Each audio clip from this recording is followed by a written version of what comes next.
America ने India पे लगाया 50% का टैरिफ, एकदम फिल्मी ट्विस्ट जैसे। 25% लग चुका है और 27 अगस्त से दूसरा 25% आने वाला है। यह सिर्फ एक ट्रेड पॉलिसी नहीं, बल्कि एक बहुत बड़ा जियो पॉलिटिकल सिग्नल है। इसका इम्पैक्ट आपके पोर्टफोलियो पे हो सकता है, चाहे आप एक्सपोर्टर स्टॉक्स में हो या नहीं। स्टॉक मार्केट के रिटर्न्स कभी भी गारंटीड नहीं होते हैं। प्रॉपर रिसर्च और एनालिसिस के माध्यम से हमें एक मार्केट में एज जरूर मिलता है, लेकिन रिस्क मैनेजमेंट को इग्नोर नहीं किया जा सकता। मैं हूं डीके सिन्हा और आज हम इस वीडियो में समझेंगे ट्रम्प के इस डिसीजन का असली मतलब क्या है, कौन से सेक्टर्स को सबसे ज्यादा नुकसान होगा, कौन बचते हैं और हिस्ट्री हमें क्या सिखाती है जब भी ट्रेड वॉर होते हैं। Background and timeline. Announcement date early August 2025। US president Donald Trump ने एक प्रेस ब्रीफिंग में डिक्लेयर किया कि इंडियन गुड्स पर 50% टैरिफ लगाया जाएगा। टाइमलाइन की अगर बात करें, 25% टैरिफ इमीडिएटली और दूसरा 25% 27 अगस्त 2025 से लागू होगा। सोर्स टाइम्स ऑफ इंडिया ने रिपोर्ट किया है कि यह move make America great again trade policy का हिस्सा है, जहां ट्रंप डोमेस्टिक मैन्युफैक्चरिंग को पुश करना चाह रहा है। Political backdrop. 2025 यूएस का इलेक्शन ईयर तो नहीं है, लेकिन इस तरह के हाई टैरिफ जैसे policy moves domestic political messaging को स्ट्रॉन्ग करते हैं। इससे उन वोटर ग्रुप्स का सपोर्ट मिलता है जो खास करके मैन्युफैक्चरिंग हेवी स्टेट्स में रहते हैं और जो चीप इंपोर्ट से अपने जॉब्स और इंडस्ट्री के लिए खतरा महसूस करते हैं। यूएसडीआर डेटा के हिसाब से 2024 के साल में यूएस और इंडिया के बीच टोटल गुड्स ट्रेड लगभग 128.9 बिलियन डॉलर का था। इसमें से यूएस ने इंडिया को 41.5 बिलियन डॉलर का एक्सपोर्ट किया, जबकि इंडिया ने यूएस को 87.3 बिलियन डॉलर्स का माल एक्सपोर्ट किया। मतलब क्या कि ये ट्रेड जो है इंडिया के फेवर में लगभग 45.8 बिलियन डॉलर का था, trade surplus. Congressional research service के डेटा के हिसाब से 2024 में इंडिया यूएस का 10th largest goods trade partner था, जो टोटल यूएस ट्रेड का करीब 2.4% हिस्सा बनता है। Why these tariffs? यूएस का क्लेम है Indian goods unfair competition create कर रहे हैं, क्योंकि लो कॉस्ट मैन्युफैक्चरिंग और गवर्नमेंट के इंसेंटिव्स जैसे पीएलआई स्कीम्स, सब्सिडीज से यूएस मैन्युफैक्चरिंग को नुकसान होता है। Strategic reason, US trade deficit with India 2025 में है 45 बिलियन डॉलर्स के आसपास। यूएस सेंसस ब्यूरो डेटा के अनुसार निगोशिएशन टैक्टिक 2018-19 के यूएस चाइना ट्रेड वॉर में ट्रंप ने पहले टैरिफ इंपोज किया, फिर ट्रेड डील के लिए निगोशिएट किया। यह पैटर्न रिपीट हो सकता है। डोमेस्टिक पॉलिटिक्स की बात करें तो tariff moves US manufacturing states के लिए वोटर फ्रेंडली स्टेप्स होते हैं। मेरे एक दोस्त ने कहा टैरिफ का असर सिर्फ एक्सपोर्टर्स को होता है। मैंने कहा मेरे भाई, अगर घर का खाना बनकर रुका हो तो सिर्फ रसोइया नहीं, पूरा परिवार इंपैक्ट होता है। Sector by sector impact. Textiles and apparel, India का largest export category to US. Cotton garments, man made fibre garments, home textiles जैसे towels, bedsheets, curtains. Welspun India के यूएस क्लाइंट्स में वॉलमार्ट जैसे रिटेल जायंट्स शामिल है। Tariff से इन products का लैंडेड कॉस्ट बढ़ जाएगा।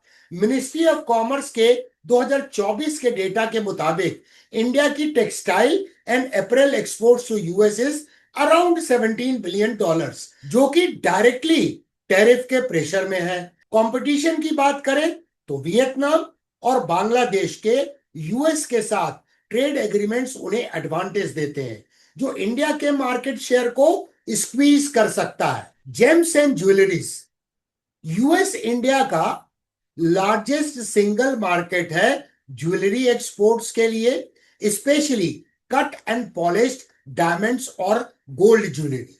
GeM and jewellery export promotion council के डेटा के अनुसार FY24 में यूएस ने करीब $9.7 billion worth gems and jewellery India से इंपोर्ट किए। टैरिफ से US buyers higher cost alternate suppliers Thailand, Hong की तरफ शिफ्ट कर सकते हैं। इनडायरेक्ट इंपैक्ट क्या होगा? सूरत के डायमंड कटिंग हब्स में प्रोडक्शन स्लो डाउन और एम्प्लॉयमेंट पर इफेक्ट हो सकता है। केमिकल्स एंड फार्मास्यूटिकल्स, केमिकल्स में dice, organic chemicals, speciality chemicals US को एक्सपोर्ट होते हैं। फार्मा में जेनेरिक ड्रग्स की यूएस में बड़ी डिमांड है। सन फार्मा, डॉक्टर रेड्डीज, लुपिन का यूएस रेवेन्यू कंट्रीब्यूशन 25 to 30% के रेंज में होता है। टैरिफ से जेनेरिक मेडिसिन का लैंडेड प्राइस यूएस मार्केट में बढ़ जाएगा, तो कॉम्पिटिटर्स मेक्सिको, यूरोपियन यूनियन के लिए एडवांटेज हो सकता है। इंडियन फार्मास्यूटिकल अलायंस के मुताबिक अगर टैरिफ्स पास थ्रू होते हैं तो यूएस इंश्योरेंस कंपनीज के प्रोक्योरमेंट कॉस्ट भी बढ़ेंगी, जिससे प्रेशर यूएस डोमेस्टिक लॉबीज पर बन सकता है रोल बैक के लिए। Engineering goods and auto components, US imports Indian steel pipes, industrial machinery, electrical equipments और ऑटो कंपोनेंट्स जैसे engine parts, braking systems etcetera. Motherson Sumi और भारत फोर्ज यूएस के ओईएम्स को डायरेक्टली सप्लाई करते हैं। इंजीनियरिंग एक्सपोर्ट प्रमोशन काउंसिल के डेटा के अनुसार इंडिया का engineering goods export to US is around $15 billion. Tariff का क्या इंपैक्ट होगा? ओईएम्स के कॉस्ट स्ट्रक्चर में डिसरप्शन, ऑर्डर्स का डिले और सप्लायर शिफ्ट का रिस्क। अब बात करते हैं आईटी सर्विसेज पे, जिसमें शायद इंपैक्ट इनडायरेक्ट हो सकता है। आईटी एक्सपोर्ट्स पे टैरिफ डायरेक्टली तो नहीं लगा है, लेकिन अगर यूएस इकोनॉमी स्लो डाउन होती है तो आउटसोर्सिंग बजट्स श्रिंक हो सकता है। इन्फोसिस, टीसीएस, विप्रो का यूएस रेवेन्यू शेयर 50% से अधिक है, जो मैक्रो इकोनॉमिक स्लोडाउन से सेंटिमेंटली इंपैक्ट हो सकता है। Possible beneficiaries, domestic market focused companies जो एक्सपोर्ट नहीं करती, उनका कॉम्पिटिटिव एज बढ़ सकता है।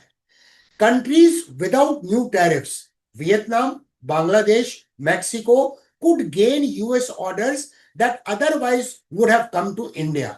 Import substitution play for India. अगर यूएस गुड्स महंगे होते हैं तो डोमेस्टिक मैन्युफैक्चरिंग डिमांड बढ़ सकती है। अब बात करते हैं स्टॉक मार्केट के रिएक्शन एंड आउटलुक की। शॉर्ट टर्म में क्या पॉसिबल हो सकता है? निफ्टी ने अनाउंसमेंट के बाद कोई पैनिक सेल ऑफ नहीं देखा है। यस, मार्केट में साइडवेज मूवमेंट ज्यादा दिखाई दे रहे हैं। वैसे तो निफ्टी पिछले 6 वीक से लगातार गिर रहा था, क्योंकि मार्केट ने ये एक पॉलिटिकल मूव माना है जो शायद लॉन्ग टर्म ना रहे। Export heavy mid cap stocks में सेलेक्टिव सेलिंग जरूर देखी गई है। अब मीडियम टर्म की बात करते हैं। 27 अगस्त के बाद जब 50% फुल टैरिफ इंप्लीमेंट होगा तो सेक्टर्स में सेंटिमेंट बेस्ड करेक्शन पॉसिबल है। फॉरेन इंस्टीट्यूशनल इन्वेस्टर्स का स्टैंस मॉनिटर करना होगा उस वक्त पे, क्योंकि एक्सपोर्ट स्लोडाउन उनके इंडिया ग्रोथ थीसिस को चैलेंज कर सकता है। अब बात करते हैं लॉन्ग टर्म की। नेगोशिएशन आउटकम डिसाइसिव होता है। अगर ट्रेड टॉक सक्सेसफुल रहे तो टैरिफ्स रोल बैक हो सकते हैं, अगर नहीं तो सप्लाई चेन रीरूटिंग होगा, जैसे यूएस चाइना ट्रेड वॉर में हुआ था। Currency and macro impact, USD INR की पहले बात करें। Weak rupee can offset some tariff impact by making exports cheaper in terms of US dollars. But एक चीज और इंपॉर्टेंट है कि जब भी करेंसी वोलेटाइल होती है वो हर्ट करती है hedging and margins. Trade deficit की बात करें, हायर टैरिफ्स में reduce exports to US, widening deficit unless alternate markets मिल ना जाए। अब बात करते हैं इन्फ्लेशन की। अगर एक्सपोर्टर्स डोमेस्टिक मार्केट में अपना स्टॉक डंप करते हैं तो लोकल प्राइसेस टेम्पररी बेसिस पे गिर सकती है। Benefit to consumers of course. Lessons from the past tariff wars. US China 2018 case. Initial market shock, then gradual recovery as companies diversified supply chains. की lesson क्या है? मार्केट्स अडॉप्ट करता है अपने आप को, लेकिन शॉर्ट टर्म वोलाटिलिटी अनअवॉइडेबल है। इन्वेस्टर टेक अवे क्या है? मैक्रो इवेंट्स को इग्नोर नहीं करना चाहिए। Sector rotation and diversification essential है। Global ripple effects and strategic opportunities for India. ये टैरिफ सिर्फ इंडिया यूएस का एक मसला नहीं है, इसका ग्लोबल सप्लाई चेन्स पर भी असर पड़ेगा। जब यूएस एक मेजर सप्लायर कंट्री पर टैरिफ लगाता है तो बायर्स ऑल्टरनेट सोर्सिंग कंट्रीज ढूंढने लगते हैं। Supply chain rewiring.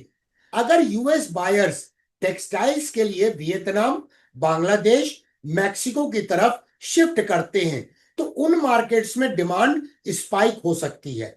इंडिया के लिए इसका मतलब है नए ट्रेड पार्टनर्स एक्सप्लोर करना। ऑलरेडी एशियन और मिडिल ईस्ट मार्केट्स में इंडिया अपने एक्सपोर्ट्स को एग्रेसिवली पुश कर रहा है। United Nations conference on trade and development के रिपोर्ट के अनुसार ट्रेड डाइवर्शन से मीडियम टर्म में 30 to 40% जो डिमांड का लॉस है वो वापस आ सकता है अगर प्रोडक्ट कॉम्पिटिटिवनेस मेंटेन रहे। Bilateral and multilateral trade talks. 2018 के स्टील एंड एल्यूमिनियम टैरिफ्स के बाद इंडिया ने डब्ल्यूटीओ में डिस्प्यूट रेज किया था और पार्शियल रिलीफ मिला भी था। अब भी पॉसिबिलिटी है कि गवर्नमेंट यूएस के साथ टारगेटेड सेक्टर्स में टैरिफ रोलबैक के लिए निगोशिएशन करे, जैसे जेम्स एंड ज्वेलरीज या फार्मा, जहां यूएस कंज्यूमर्स का डिपेंडेंस ज्यादा है। अगर इंडिया यूएस के साथ कुछ ट्रेड डील करे, जैसे डिफेंस इंपोर्ट्स या टेक कॉपरेशन, तो टैरिफ्स सॉफ्टन हो सकते हैं। Domestic manufacturing boost. टैरिफ का एक इनडायरेक्ट पॉजिटिव भी है। इंडियन एक्सपोर्टर्स जो यूएस मार्केट लूज करते हैं वो डोमेस्टिक डिमांड फिल करने के लिए लोकल मार्केट फोकस बढ़ सकता है। इससे इंडिया का आत्मनिर्भर भारत इनिशिएटिव और मेक इन इंडिया गोल्स को सपोर्ट भी मिल सकता है, क्योंकि सेम मैन्युफैक्चरिंग कैपेसिटी का एक हिस्सा अब लोकल सप्लाई के लिए यूज होगा। Investor opportunity.